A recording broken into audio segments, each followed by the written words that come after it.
Zahra menikahi pria miskin yang dicemooh semua orang. Tapi setelah 1 bulan, suaminya tiba-tiba menghilang. Dan saat ia kembali, siapa sebenarnya lelaki itu? Hari itu langit mendung, seolah ikut merasakan keganjilan yang terjadi di sebuah gang sempit di pinggiran kota. Di sebuah rumah kontrakan kecil bercat hijau pudar, terlihat beberapa tetangga berkumpul sambil berbisik-bisik, menatap tajam ke arah seorang wanita muda yang tengah mengenakan kebaya sederhana warna gading. Wajahnya bersih dan cantik alami, meski tak dipoles riasan berlebihan. Zahra namanya. Ia berdiri di depan pintu, menatap lurus ke depan dengan mata penuh keyakinan. Di sampingnya, seorang pria berpenampilan kumal berdiri canggung.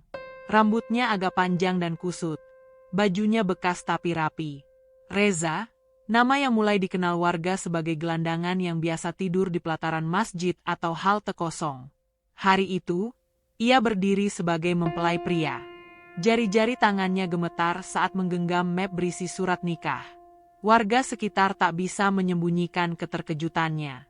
Mereka mencibir dalam gumaman, tak peduli Zahra bisa mendengarnya. Cantik-cantik kok milih gembel. Pasti kena guna-guna. Ada-ada aja, anak muda zaman sekarang. Namun Zahra tetap teguh. Tatapannya tak goyah, bahkan saat ibunya sendiri tak menghadiri akad itu. Ia hanya ditemani satu orang sahabat dan penghulu dari KUA.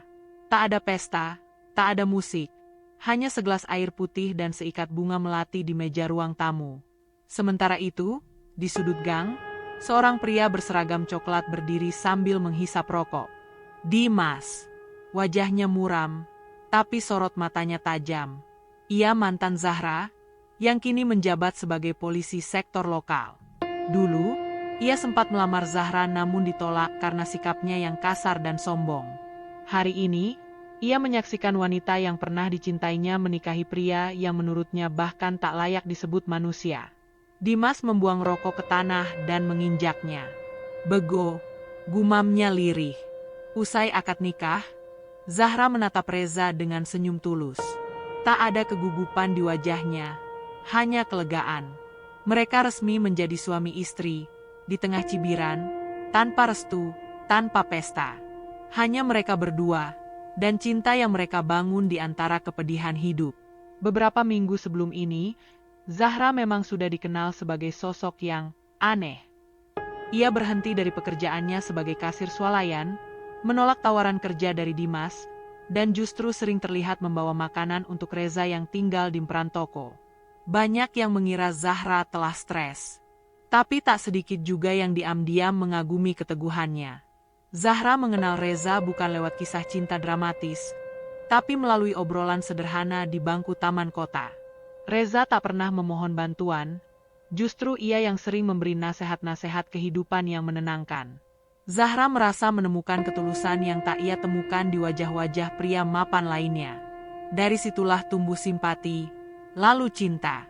Mulai hari ini, kamu suamiku ya, ucap Zahra pelan setelah akad, memandangi Reza yang nyaris tak bisa berkata-kata. Matanya berkaca-kaca. Aku akan jaga kamu, Zahra, jawab Reza dengan suara bergetar. Mereka tak punya apa-apa. Uang tabungan Zahra tinggal sedikit, dan Reza hanya punya satu tas kecil berisi baju lusuh. Tapi mereka punya niat dan kepercayaan satu sama lain. Malam pertama mereka pun jauh dari bayangan romantis. Di rumah kontrakan kecil berukuran 3 kali 4 meter, mereka hanya punya satu kasur tipis dan 2 bantal. Listrik sering padam, dan suara nyamuk lebih dominan daripada suara tawa. Namun di balik keterbatasan itu, Zahra tak pernah mengeluh. Ia memasak nasi dan sayur bayam, dan memakannya bersama Reza di lantai beralas koran.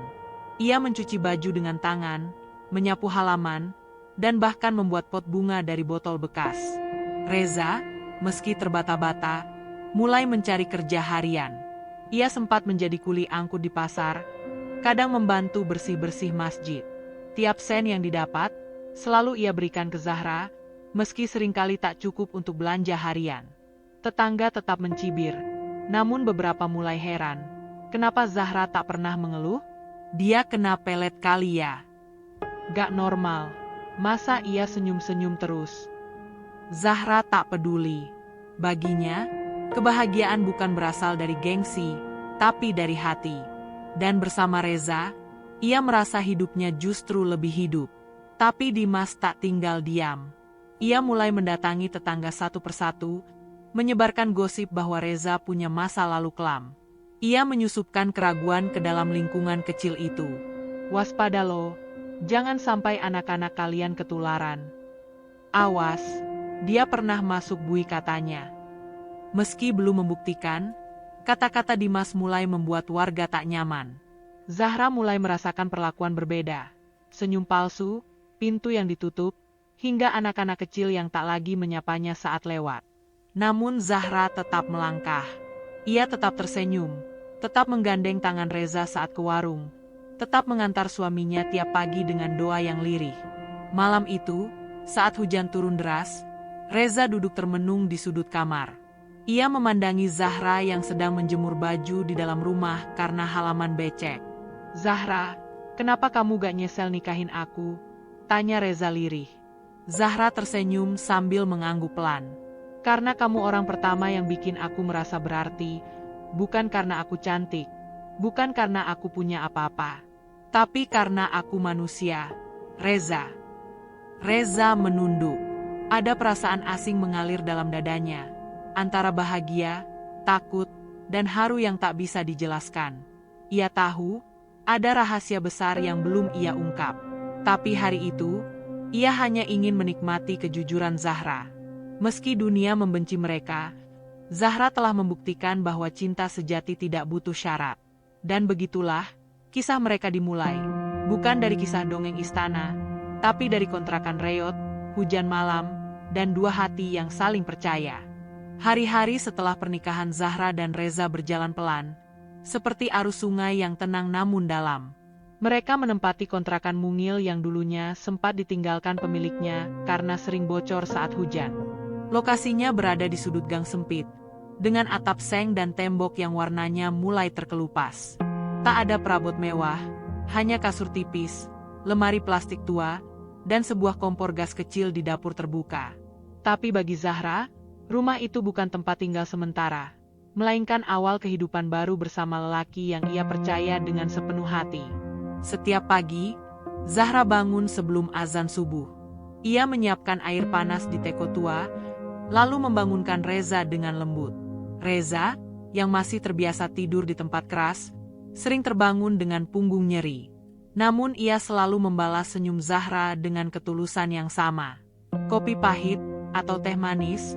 tanya Zahra sambil menuang air panas ke dalam 2 gelas. "Yang penting buatan kamu," jawab Reza sambil mengucek mata. Mereka terbiasa berbincang ringan saat pagi, sambil duduk di lantai ruang tamu yang digelar tikar. Tak jarang, suara ayam tetangga menjadi latar percakapan mereka. Reza bercerita soal tawaran kerja kasar yang ia temukan hari sebelumnya, sementara Zahra mengatur pengeluaran agar cukup hingga akhir minggu. Reza mencoba berbagai pekerjaan. Ia sempat ikut proyek bangunan sebagai tukang angkut semen, bekerja sehari di kios kelontong, dan bahkan membantu memulung barang bekas. Setiap malam, ia pulang dalam keadaan lelah namun selalu membawa cerita. "Bang Darto tadi nyuruh aku nyapu halaman masjid. Dikasih 2 bungkus nasi sama 15.000. Zahra tersenyum sambil menyeka keringat di dahi Reza. Ia tak pernah menilai besar kecilnya uang yang dibawa pulang. Baginya, usaha Reza adalah bukti tanggung jawab dan cinta. Namun hidup tak semudah senyum di wajah mereka. Setiap kali keluar rumah, Zahra harus menerima tatapan sinis dari ibu-ibu komplek yang sering berkumpul di pos ronda. Beberapa sengaja membisikkan komentar pedas saat Zahra lewat. "Itu tuh, istri gelandangan. Cantik-cantik kok hidupnya kayak gitu." Zahra hanya menunduk dan tetap berjalan. Ia pernah mencoba menyapa mereka dengan senyum, tapi hanya dibalas lirikan dingin. Bahkan ada yang pura-pura menutup pintu saat Zahra lewat di depan rumahnya. Namun bukan Zahra kalau mudah menyerah. Ia mulai membuat keripik singkong sendiri dan menitipkannya di warung dekat pasar. Uang hasilnya kecil, tapi cukup untuk membeli sayur dan beras. Reza mendukungnya penuh. Ia membantu mengiris singkong setiap malam sambil bercerita lucu-lucu agar Zahra tidak merasa lelah. Suatu sore, mereka duduk di teras kontrakan, menikmati gorengan seadanya sambil memandangi langit yang mulai jingga. Zahra menatap Reza yang tengah tertawa karena cerita lucunya sendiri. "Aku pernah gak percaya cinta, Reza," ucap Zahra pelan. "Tapi kamu bikin aku percaya lagi." Reza terdiam. Ia menatap Zahra dalam-dalam. Ada rasa bersalah, tapi juga kekaguman. "Kalau kamu tahu aku ini siapa sebenarnya, mungkin kamu gak akan pernah bilang itu," katanya lirih, namun tak dijawab Zahra. Ia hanya menyenderkan kepala di bahu Reza dan menikmati keheningan. Malam itu, Reza keluar sebentar untuk membeli gas.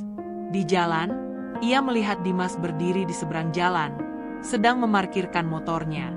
Mereka saling tatap. Dimas mendekat, berjalan dengan langkah berat. "Gak nyangka kamu bisa nikah sama dia," ucap Dimas sinis. "Tapi ya, semoga kamu tahu diri. Jangan rusak hidup Zahra." Reza tak menjawab. Ia hanya menatap Dimas dengan tatapan datar. Tak ada kemarahan, tapi juga tak ada rasa takut. Reza tahu, pria ini akan menjadi ujian panjang dalam pernikahannya. Dimas mendekat lebih dekat, berbisik tajam. "Kau bukan siapa-siapa. Tapi aku akan buktikan ke semua orang, Zahra salah pilih." Reza hanya tersenyum kecil. "Silakan, kalau kamu masih butuh pembuktian. Tapi aku gak akan mundur."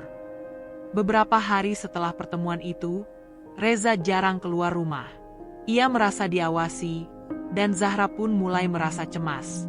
Tetangga semakin ketat mengawasi mereka, bahkan ada yang melapor ke RT bahwa ada orang asing mencurigakan di wilayah mereka. Zahra mencoba bicara baik-baik dengan ketua RT, namun jawaban yang ia dapat justru menusuk. "Zahra, kamu itu anak baik. Tapi kamu sekarang bawa laki-laki yang gak jelas asal-usulnya. Kalau ada kejadian, siapa yang tanggung jawab?" Zahra pulang dengan hati remuk. Ia hanya ingin hidup tenang bersama suaminya. Tapi dunia seolah menolak menerima pilihan hidupnya. Namun malam itu, Zahra duduk di depan Reza, menatap wajah suaminya yang tampak lebih kusut dari biasanya. "Aku tahu kamu lelah. Tapi jangan pergi, ya. Jangan biarin mereka menang." Reza menatap mata Zahra. Ada air yang menahan jatuh. "Selama kamu percaya sama aku gak akan kemana-mana, Zahra." Mereka saling menggenggam tangan. Dunia boleh saja mencibir, menolak, dan menuduh. Tapi mereka memilih untuk bertahan, bukan karena tak punya pilihan lain, melainkan karena cinta yang mereka tanam telah tumbuh terlalu kuat untuk dirobohkan begitu saja. Dan di balik tirai malam, mereka tak tahu, badai sesungguhnya belum datang. Tapi Zahra, dengan hati yang tenang, sudah siap menghadapi semuanya. Bersama Reza, apapun yang terjadi. Siang itu, udara terasa panas dan gerah meski langit mendung menggantung. Di sebuah warung kopi dekat kantor polisi sektor pinggiran kota, Dimas duduk sendirian. Seragam coklatnya terbuka sebagian, memperlihatkan kaos dalam berwarna hitam. Ia menatap layar ponsel, membuka akun media sosial Zahra yang masih ia ikuti diam-diam. Tak banyak unggahan, hanya foto-foto sederhana berdua dengan Reza, dan tulisan-tulisan pendek yang penuh syukur. Namun bagi Dimas, setiap foto itu seperti tamparan di wajah. "Dia milih gelandangan ketimbang gue," gumamnya kesal sambil menghisap rokok dalam-dalam. Dimas bukan hanya mantan Zahra. Ia juga pria yang dulu nyaris melamar Zahra sebelum akhirnya Zahra memutuskan hubungan sepihak. Alasan Zahra? Karena Dimas kasar dan merendahkan perempuan. Ia tak terima disalahkan. Ia merasa dirinya laki-laki mapan, punya pekerjaan tetap, kendaraan, dan masa depan yang jelas. Maka ketika mendengar Zahra menikahi Reza, pria yang bahkan tak punya tempat tinggal tetap, ia menganggap itu penghinaan. "Gue gak akan tinggal diam," bisiknya. Hari-hari berikutnya, Dimas mulai menyusun rencana. Ia datangi beberapa tetangga Zahra dan mulai menebar fitnah. "Kalian tahu gak, Reza itu kayaknya mantan narapidana deh, ucapnya sambil pura-pura serius. Dulu sempat lihat mukanya waktu pelatihan, pas kita bahas kasus penipuan. Warga, yang memang sejak awal sudah curiga dan memusuhi Zahra, langsung menerima isu itu tanpa verifikasi. Apalagi yang menyebarkannya adalah seorang polisi. Ngeri juga ya. Pantesan gak mau cerita masa lalunya. Kalau beneran mantan napi, Zahra bisa bahaya dong. Isu itu cepat menyebar seperti api di musim kemarau. Beberapa tetangga mulai menjauh dari Zahra. Anak-anak dilarang bermain dekat kontrakannya. Bahkan warung tempat Zahra biasa menitipkan keripik mulai menolak dagangannya. Maaf ya, Zahra. Banyak yang ngomongin. Saya gak enak juga sama pembeli lain, ujar pemilik warung, mencoba menjaga nada bicara. Zahra hanya mengangguk. Ia paham, ini bukan sepenuhnya salah orang-orang. Ketakutan, walau tak berdasar, bisa dengan cepat menular. Tapi yang membuat hatinya remuk adalah kenyataan bahwa ini semua dimulai dari seseorang yang dulu pernah ia percayai. Malam harinya, Zahra memandangi wajah Reza yang sedang tertidur. Ia tampak lelah, tubuhnya kian kurus karena kerja serabutan yang tak menentu. Zahra mengelus pipinya pelan, lalu memeluknya dari belakang. Aku gak nyesel nikahin kamu, bisiknya lirih. Biar mereka bilang apapun. Reza menggenggam tangan Zahra. Ia tak banyak bicara, namun hatinya berkecamuk. Ia tahu gosip yang beredar. Ia tahu siapa dalangnya. Tapi ia masih menahan diri. Namun kejadian beberapa hari kemudian membuat segalanya berubah. Dimas datang bersama 2 anggota Linmas, berdiri di depan rumah kontrakan Zahra dengan ekspresi penuh kemenangan. Maaf Zahra, kami dapat laporan warga. Katanya suami kamu mencurigakan. Kami minta KTP dan surat domisili, atau dia bisa ikut ke kantor untuk klarifikasi. Zahra tercengang. Reza berdiri dari dalam rumah, wajahnya pucat. Ia tahu, ini bukan sekadar pemeriksaan. Ini teror. Dan kali ini, bentuknya lebih formal. Reza berjalan perlahan ke depan pintu, lalu menatap Dimas dengan sorot mata tenang. Saya bukan kriminal, Pak. Tapi kalau memang harus ikut, saya siap. Zahra berdiri di antara mereka. Tunggu. Reza gak melakukan apa-apa. Ini rumah kami. Kenapa kalian ganggu? Dimas tertawa kecil. Gak ganggu kok, Zahra. Kita cuma mau tahu, kamu beneran aman gak tinggal sama dia? Reza menatap Zahra, lalu memegang tangannya erat. Biar aku pergi, Zahra. Biar mereka puas. Namun Zahra menggeleng keras. Enggak, kamu gak akan pergi. Kita lawan ini sama-sama. Linmas bingung. Mereka hanya ikut perintah, tak menyangka suasananya akan seintens ini. Akhirnya Dimas mundur beberapa langkah, masih dengan senyum licik di wajahnya. Oke, tapi aku akan balik lagi. Dan waktu itu, kamu gak akan bisa sembunyi, Reza. Dimas dan anak buahnya pergi, tapi dampaknya sudah terasa. Malam itu Zahra menangis dalam pelukan Reza. Untuk pertama kalinya sejak menikah, ia merasa benar-benar takut. Bukan pada Reza, tapi pada dunia di luar sana yang seolah menolak mereka untuk hidup tenang. Reza tak berkata apapun. Tapi malam itu ia menatap dinding kosong cukup lama. Ia mulai berpikir, apakah ia sudah terlalu jauh menjalankan ujian ini? Apakah hatinya bisa terus menahan penderitaan Zahra? Namun Zahra, seperti biasa, mengeringkan air matanya sendiri. Ia berdiri di depan kaca, menatap wajahnya yang sembab, lalu berkata pelan, "Aku gak takut miskin. Aku cuma takut kehilangan kamu." Dan di tengah malam yang dingin, 2 insan itu kembali saling menguatkan. Meski badai mulai menghantam, cinta mereka tetap berdiri, walau tak lagi tanpa luka.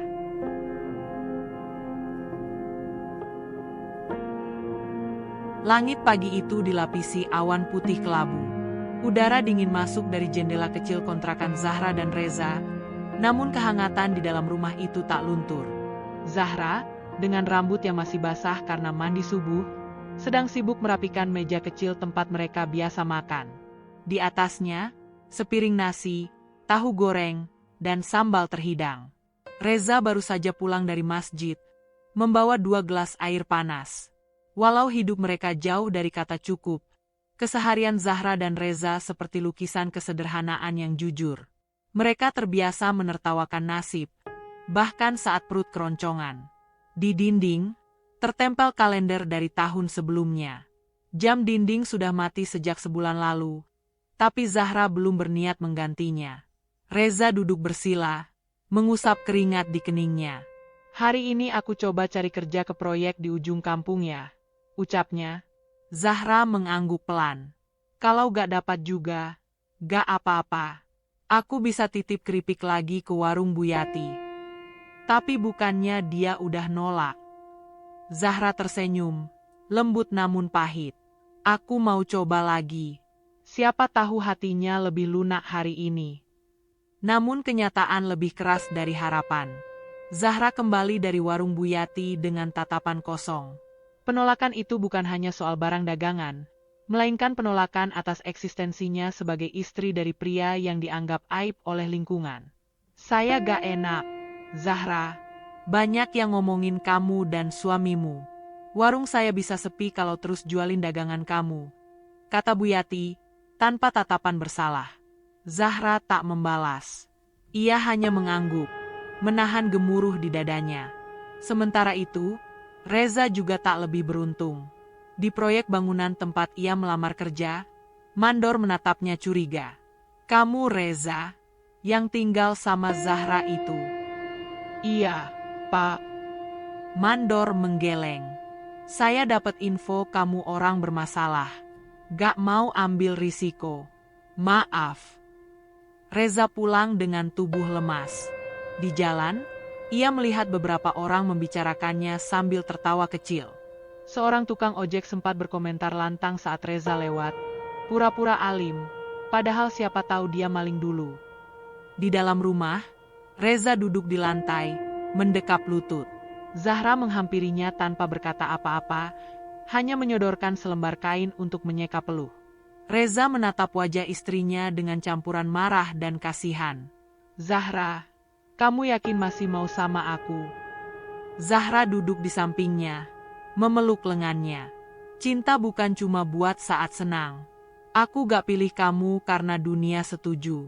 Aku pilih kamu karena kamu manusia yang mau berjuang."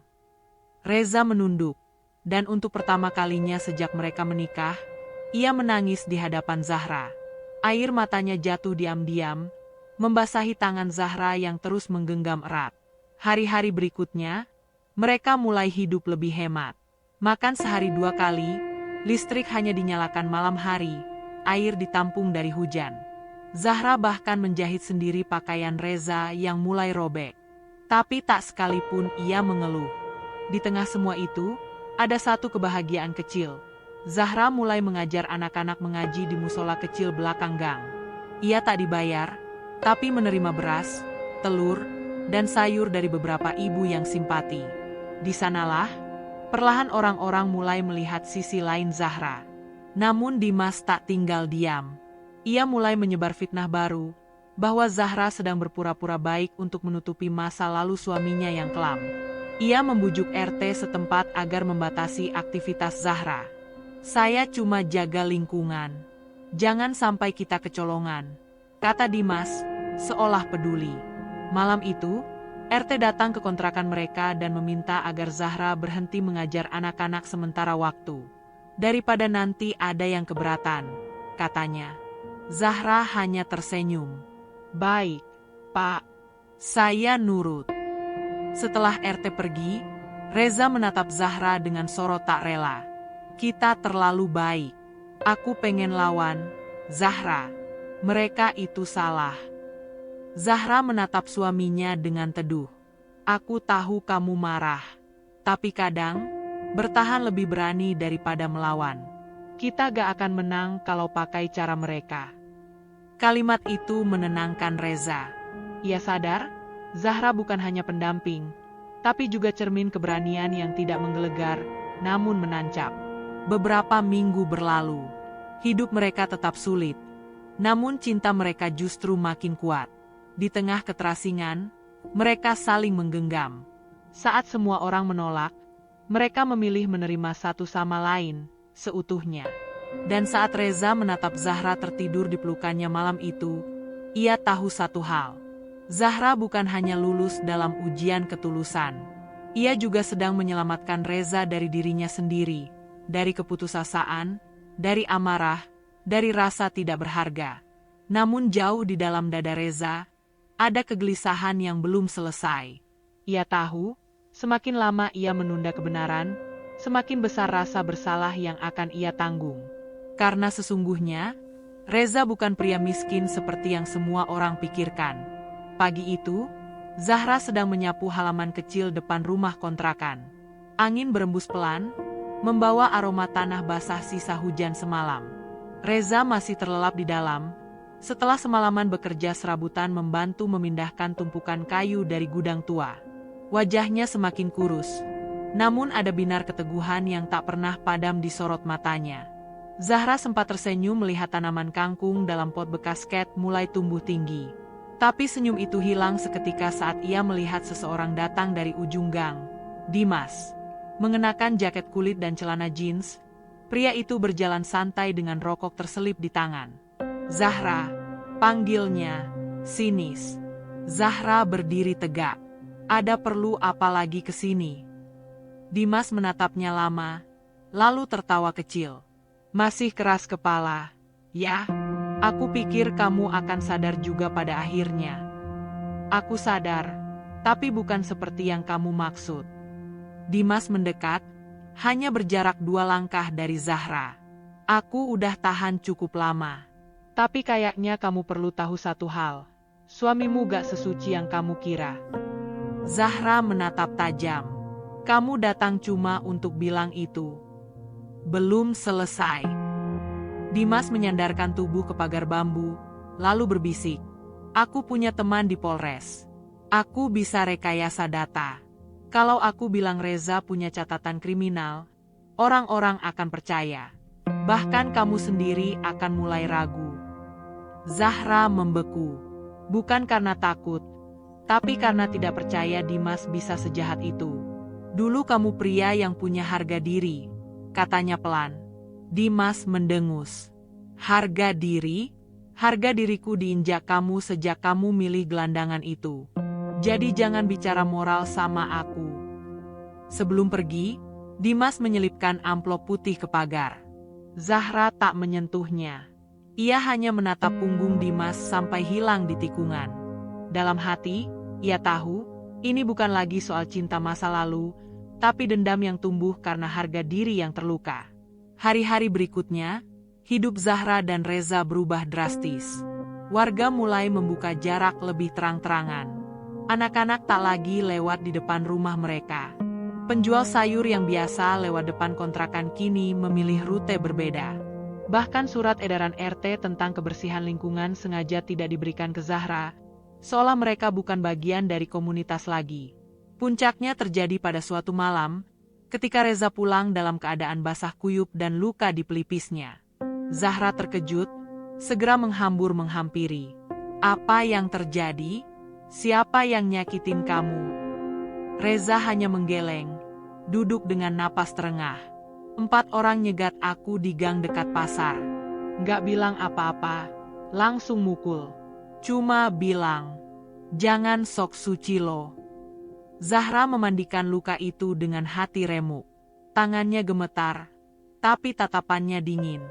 Ia tahu siapa dalangnya. Dan malam itu, sesuatu dalam dirinya berubah. Aku akan lawan, ucapnya lirih sambil menatap jendela. Kalau mereka pikir aku akan diam, mereka salah. Namun sebelum Zahra melangkah lebih jauh, ancaman kembali datang, kali ini lebih sistematis. Dimas menghubungi ketua RT dan menyebarkan surat edaran palsu. Isinya, Reza diduga mantan penipu yang sedang dalam pengawasan. Surat itu disebar diam-diam malam hari ke hampir semua rumah di lingkungan itu. Esok paginya, kontrakan mereka dipenuhi lirikan tajam dan pintu-pintu yang ditutup keras.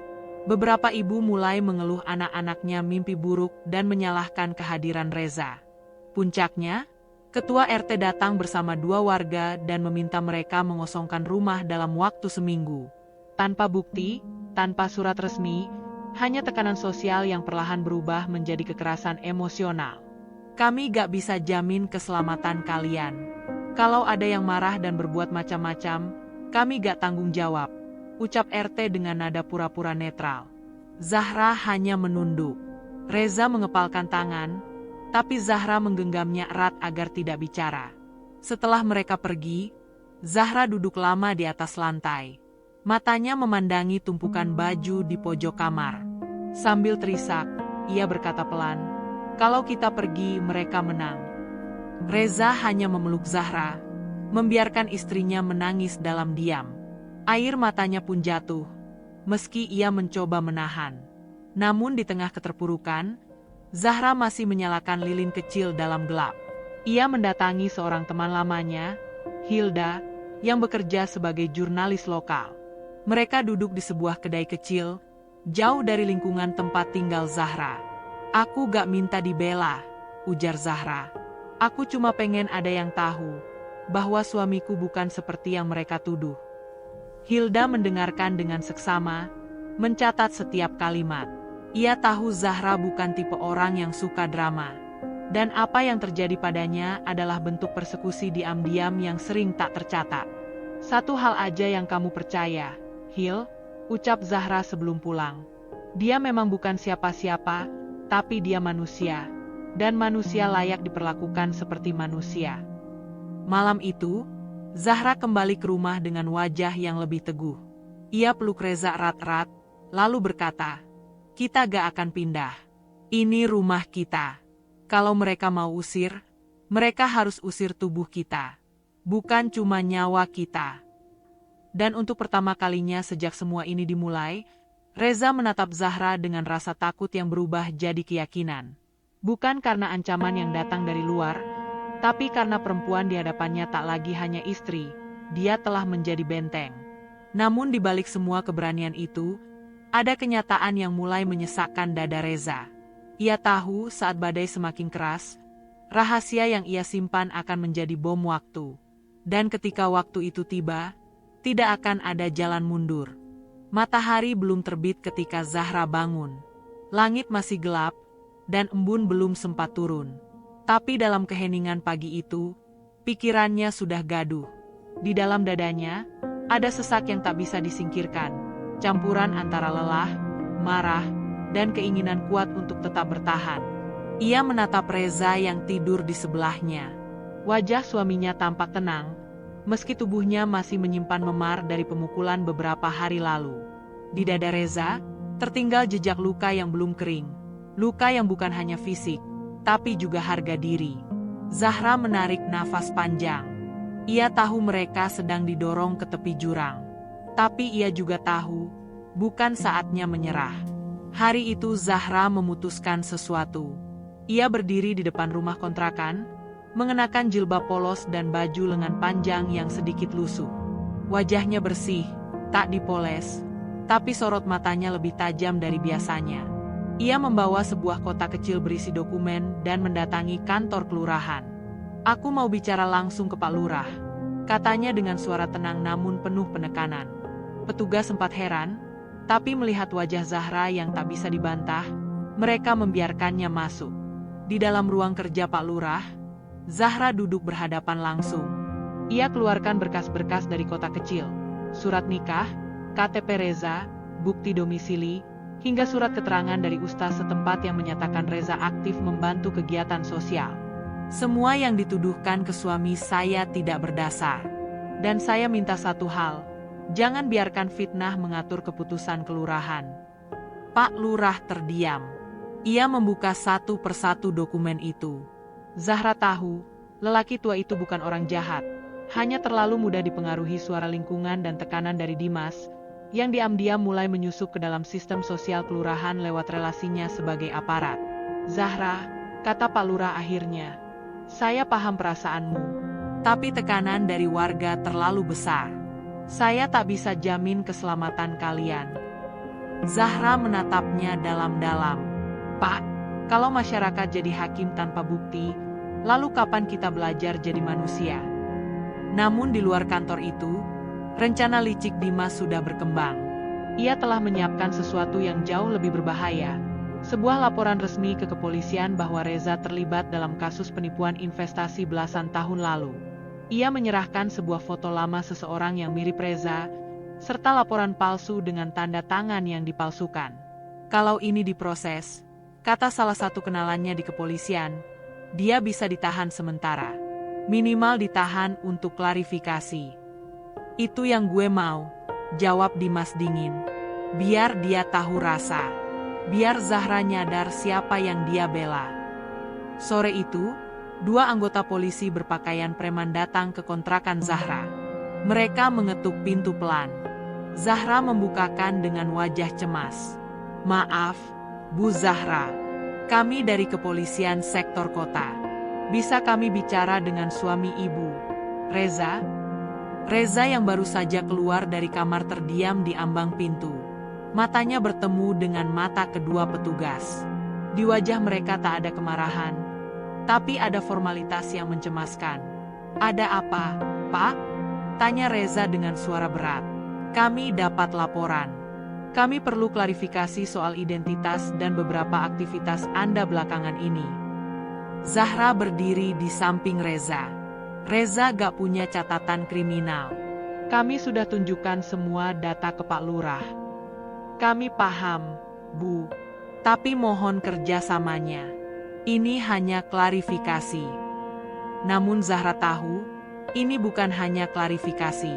Ini permainan yang disusun dengan licik, dengan skenario yang sudah disiapkan sebelumnya. Reza mengangguk pelan. Saya ikut. Tidak, kata Zahra tegas. Kalau kalian bawa dia, saya ikut juga. Polisi saling pandang. Salah satu dari mereka akhirnya berkata, kami izinkan. Tapi tolong tetap tenang. Di kantor polisi, Zahra duduk berjam-jam mendampingi Reza.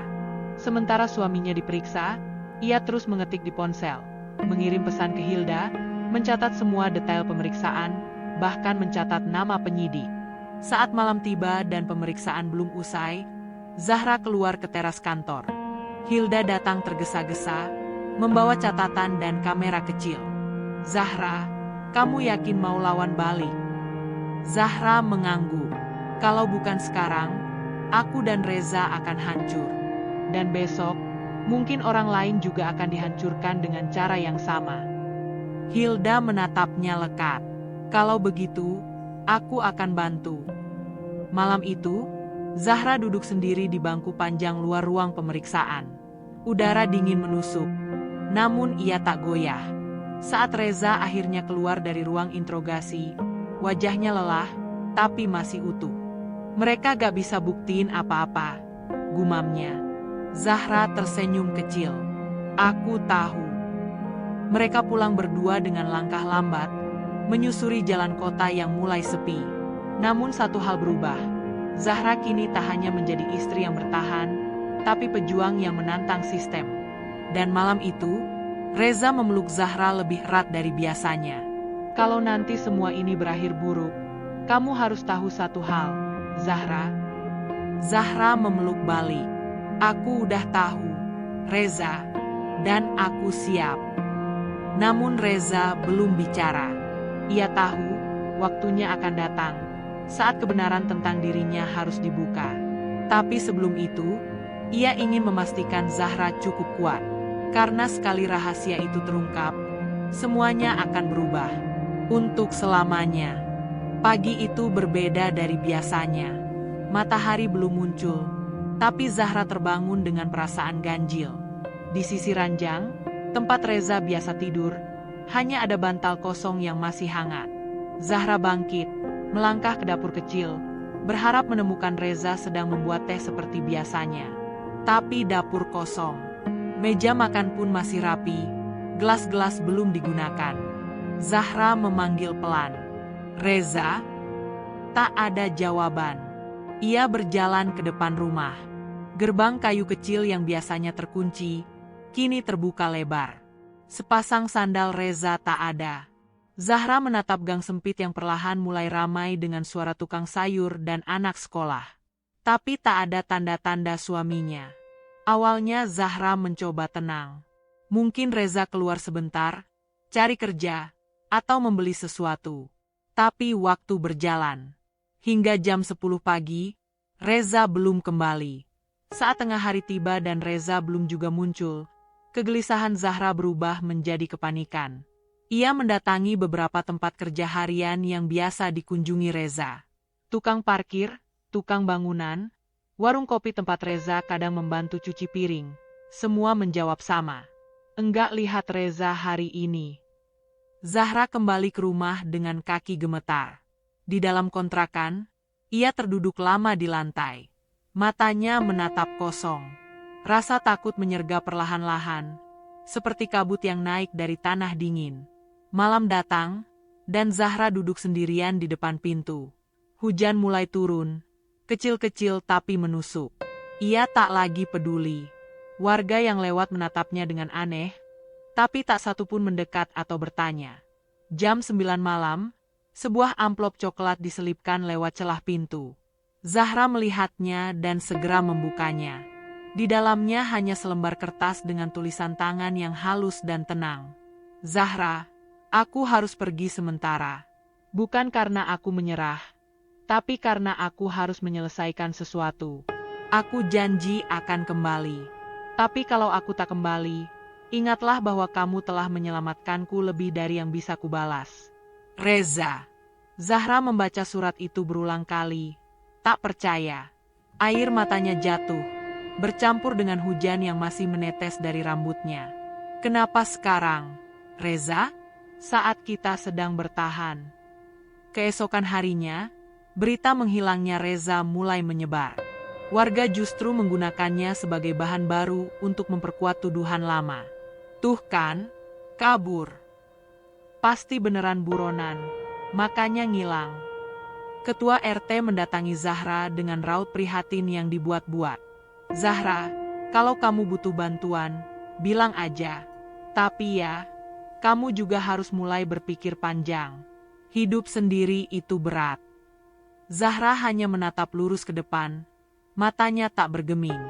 Ia sudah lelah mendengar kepalsuan yang dibungkus kepedulian. Setelah semua yang terjadi, ia tak lagi percaya pada siapapun. Kecuali satu hal, Reza pasti punya alasan. Sore harinya, saat sedang duduk termenung di teras, seorang pria berjas dan bersepatu mengkilap muncul di ujung gang. Wajahnya asing, penampilannya terlalu rapi untuk lingkungan sekelas itu. Ia membawa map hitam dan berjalan lurus ke arah Zahra. Permisi, saya mencari Ibu Zahra. Zahra berdiri. Saya sendiri. Ada apa ya? Pria itu memperkenalkan diri sebagai asistennya Reza. Ia menyerahkan kartu nama yang membuat Zahra terdiam. Di kartu itu tertulis, Reza Aditya Wirawan, Direktur Utama PT Arunika Perkasa. Maaf baru datang sekarang, Bu. Saya diinstruksikan oleh Pak Reza untuk menjemput Ibu ke lokasi yang telah disiapkan. Zahra tak langsung menjawab. Dunia seperti melambat. Suara sekitar lenyap. Semua yang selama ini terasa misterius mulai menyusun kepingan. Surat, kepergian Reza yang mendadak, dan kini, utusan berpakaian mewah ini. Lokasi apa? Tanya Zahra dengan suara serak. Sebuah villa di luar kota, Bu. Pak Reza menunggu Ibu di sana. Beliau ingin menjelaskan segalanya, dan meminta Ibu datang sendiri. Kenapa harus seperti ini? Kenapa dia pergi diam-diam? Lirih Zahra, lebih kepada dirinya sendiri. Pria itu menunduk sopan. Beliau hanya ingin memastikan bahwa saat Ibu tahu semuanya, hati Ibu masih utuh. Zahra memandangi map hitam yang kini ada di tangannya. Di dalamnya, ada tiket perjalanan, surat undangan pribadi, dan sebuah salinan akta perusahaan, dengan nama Reza tercantum sebagai pendiri dan pemilik. Malam itu, Zahra berdoa lebih lama dari biasanya. Ia tak tahu apa yang akan ia temui, dan apa yang akan terungkap. Tapi ia tahu, tak peduli siapa Reza sebenarnya, ia telah memilihnya dalam kondisi terendah dan mencintainya tanpa syarat. Dan cinta yang seperti itu tak akan mudah goyah, bahkan oleh kejutan sebesar apapun. Pagi itu, Zahra berangkat tanpa suara. Tas kecil berisi 2 setel baju dilipat rapi, diselipkan bersama surat dari Reza dan map hitam yang baru ia terima semalam. Ia mengenakan pakaian sederhana, gamis biru tua dan kerudung abu-abu polos. Tak ada riasan di wajahnya, hanya mata yang sayu karena kurang tidur dan penuh tanda tanya. Sopir yang menjemput datang tepat waktu. Mobilnya hitam, mewah, dan asing bagi lingkungan tempat tinggal Zahra. Warga yang melihat hanya bisa melongo dari balik tirai. Beberapa bergumam lirih, tak percaya melihat perempuan yang selama ini mereka hina, kini masuk ke dalam mobil yang biasa hanya muncul di layar sinetron. Zahra tidak menoleh. Perjalanan menuju lokasi yang disebutkan memakan waktu 2 jam lebih. Mobil menyusuri jalan berliku menanjak, melewati kebun teh dan deretan pepohonan pinus. Hawa dingin perlahan masuk lewat celah jendela yang sedikit terbuka. Zahra hanya menatap keluar, diam. Pikirannya mengembara jauh, dari awal pernikahan, segala cemoohan, luka yang Reza tanggung dalam diam, hingga surat perpisahan yang menyayat itu. Sekarang, ia akan bertemu dengan versi Reza yang lain, versi yang selama ini disembunyikan dari semua orang, termasuk dirinya. Mobil akhirnya berhenti di depan sebuah bangunan megah, berdiri anggun di tengah perbukitan. Sebuah villa bergaya klasik dengan taman yang terawat, gerbang besi berukir, dan pancuran air mancur di tengah halaman. Pintu mobil dibukakan. Zahra turun dengan langkah pelan. Udara dingin menerpa wajahnya, namun detak jantungnya justru menghangatkan tubuh. Seorang pria berseragam jas hitam menyambut dan mempersilakan masuk. Pak Reza sudah menunggu di dalam. Ibu Zahra. Zahra melangkah masuk. Interior villa itu mewah, tapi tidak mencolok. Setiap sudut menunjukkan selera tinggi, dari lukisan di dinding, lantai marmer yang mengilap, hingga aroma teh melati yang samar tercium. Lalu, ia melihatnya. Reza berdiri di depan jendela besar yang menghadap taman. Rambutnya dipotong rapi, mengenakan kemeja putih dan celana bahan hitam. Tak ada lagi sisa penampilan lelaki yang dulu ia temui di bangku taman kota. Sosok di depannya adalah pria dewasa yang memancarkan wibawa. Namun saat Reza berbalik dan menatapnya, mata itu tetap sama. Mata yang dulu menghangatkan hari-harinya dalam kontrakan reyot, mata yang dulu basah ketika ia bilang, "Aku percaya padamu." Zahra, Reza memanggil pelan, langkahnya maju pelan. Zahra menatapnya tak berkedip. Emosi berkecamuk di dalam dada. Ia ingin marah, ingin memeluk, ingin menuntut penjelasan, tapi tubuhnya hanya berdiri diam. "Aku minta maaf," ucap Reza, akhirnya berdiri di hadapan istrinya. "Kenapa?" Zahra bertanya lirih. Reza menghela napas panjang, lalu duduk di sofa, mempersilakan Zahra duduk di seberangnya. Ia mulai bercerita, dengan suara pelan namun mantap. "Aku adalah pemilik perusahaan properti di kota.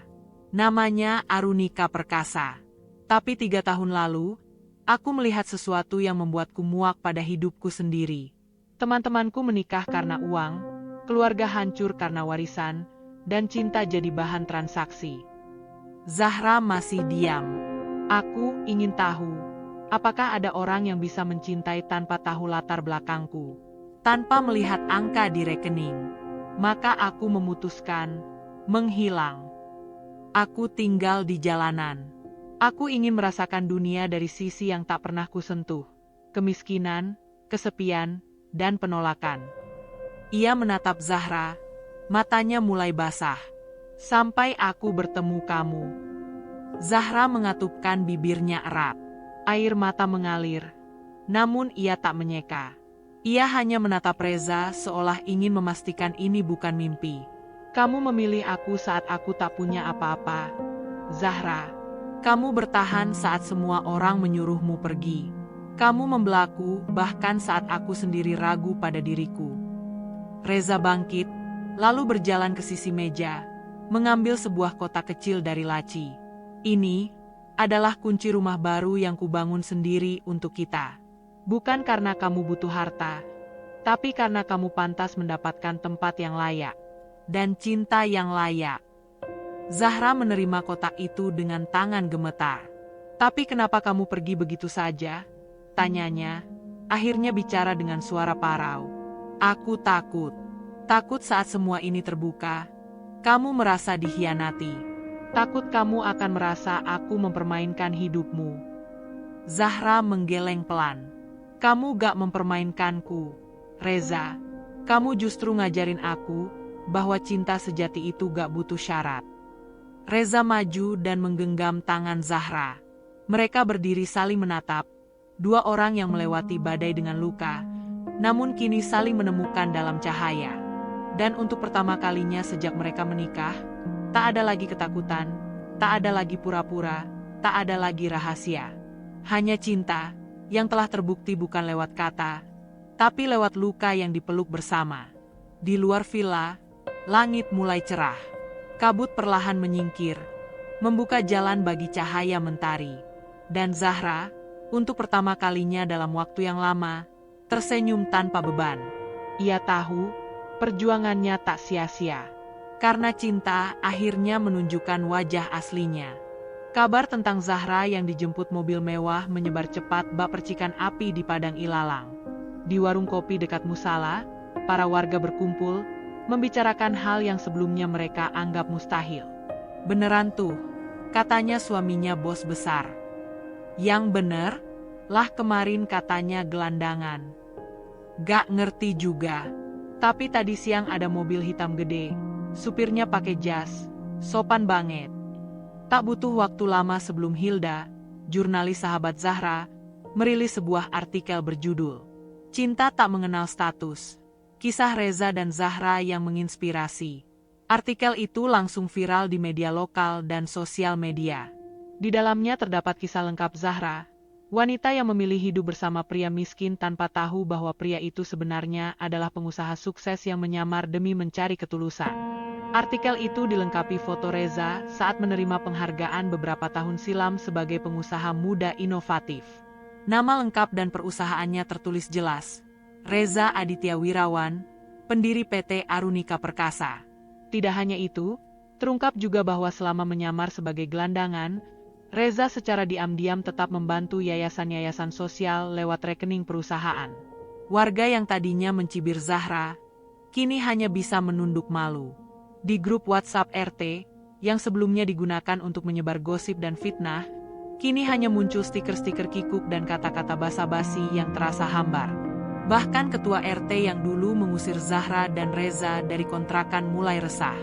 Ia mencoba menghubungi Zahra via pesan singkat. Zahra, kami semua minta maaf atas kesalahpahaman. Kami harap kamu dan suami bisa kembali kapan saja. Lingkungan kami terbuka. Zahra membacanya, lalu meletakkan ponsel tanpa membalas. Di sisi lain, Dimas mendengar semua ini saat sedang bertugas di kantor polisi. Rekan sejawatnya membuka artikel itu sambil menunjukkannya padanya. Dim, lo kenal nih orang gak? Gila ya, pengusaha gede, nyamar jadi gembel. Istrinya tuh, Zahra, ya. Dimas terdiam, wajahnya menegang. Artikel itu seperti tamparan keras yang membalikan semua keyakinannya. Ia langsung keluar ruangan dan masuk ke mobilnya. Di dalam kabin, ia duduk lama, menatap setir kosong, lalu meninju dashboard dengan keras.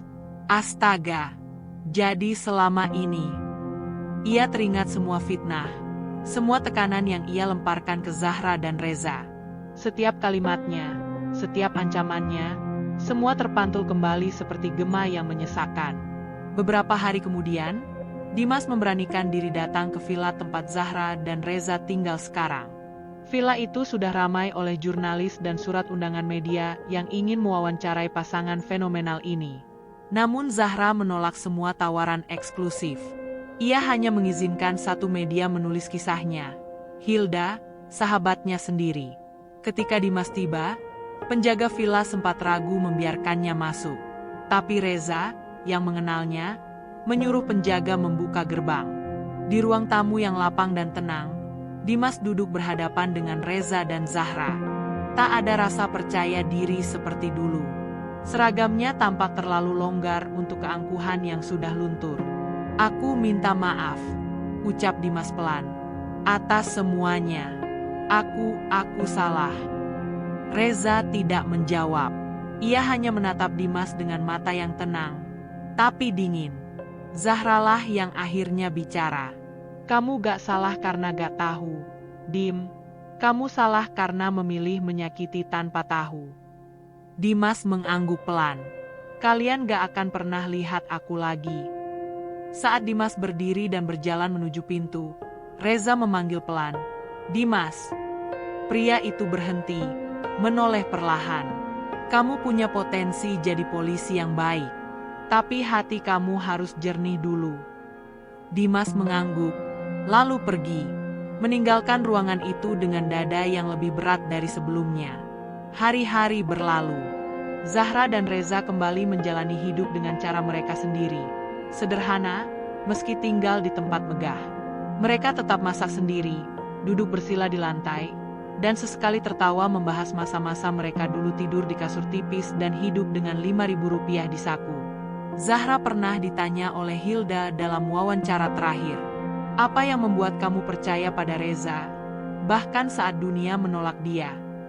Jawaban Zahra hanya satu, "Karena aku melihat manusia, bukan gelandangan, bukan pengusaha, hanya manusia yang butuh dicintai."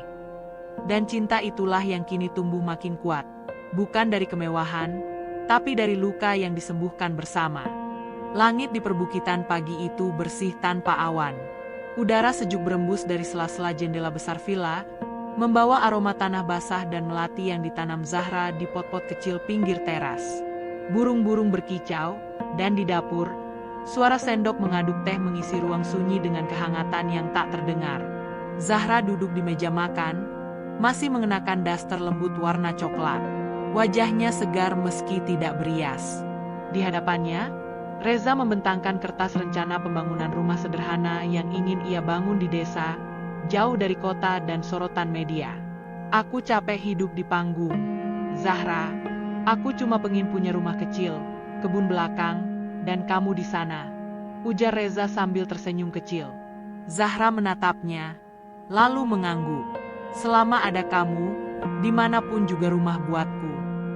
Setelah semua yang mereka lewati, cibiran, luka, fitnah, dan kebohongan, hari-hari kini berjalan perlahan, penuh ketenangan.